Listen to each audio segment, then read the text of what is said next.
Hai korang, Assalamualaikum warahmatullahi wabarakatuh. Allahumma salli ala Sayyidina Muhammad wa ala ali Sayyidina Muhammad. So, Ifa suka sangat bercakap tentang doa because saya rasa macam kita ni sebagai orang Islam tak ada benda yang menjadi kekuatan kita selain daripada doa. Kalau orang bukan Islam, maybe dia ada cara diorang masing-masing, tapi orang Islam ni kita berpegang ataupun hubungan kita dengan Allah ataupun Sang Pencipta kita ni adalah melalui doa. Kita merayu dengan dia melalui doa. So, I believe doa ni boleh mengubah takdir.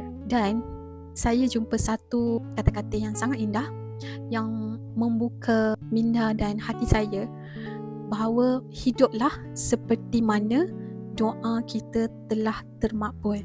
Maksudnya, walaupun doa kita tu belum termakbul, tapi hiduplah dengan perasaan bahawa yes, aku dah dapat. Yes, aku dah terima semua tu. Contohnya kalau macam kita nak gaji kita 5,000, kita doa, ya Allah nak gaji 5,000. Tapi di samping tu kita usaha, kita memang belum dapat lagi, tapi feeling, perasaan kita, mindset kita dah letakkan bahawa kita dah dapat benda tu.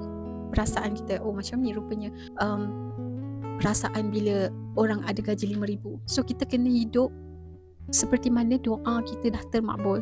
Itu salah satu kekuatan fikiran yang menyokong ataupun menguatkan lagi kita punya doa walaupun doa tu belum termakbul. Kan ada hadis yang menyatakan bahawa Allah itu mengikut prasangka hamba-Nya.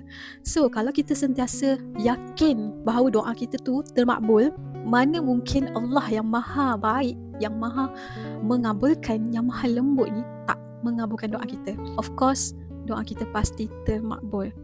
So, kalau kita ni dalam fasa yang masih lagi stuck, seperti mana video sebelum ni ada Ifa bagi tahu, kita dah berdoa di doa-doa mustajab, masih lagi belum terwujud. It's okay, keep on doa sebab doa mengubah takdir.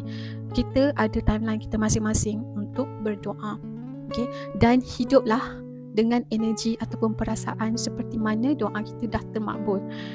Berprasangka baiklah terhadap setiap doa yang kita langitkan pada Allah. Doa adalah senjata orang mukmin. Ifa pernah dalam fasa yang kadang-kadang Ifa rasa hampir putus asa dengan doa, tapi berbalik kepada apa yang Allah dah janjikan bahawa tak ada satu doa pun yang Allah tak makbulkan. Kita hanya berjalan dalam timeline masing-masing. Doa kita pun akan menunggu masa untuk termakbul dan Allah pasti tahu waktu yang terbaik untuk termakbulnya doa-doa kita tu. So keep on sabar dan teruskan berdoa, teruskan merayu Allah. Berbahagialah seperti mana doa kita tu telah termakbul. Anything you ask, mintalah walaupun you rasa macam benda tu mustahil, tapi mintalah dengan Allah. Allah tu maha baik, Allah akan bagi, percayalah Allah akan bagi. Just keep on doa and having faith to Allah. Okay?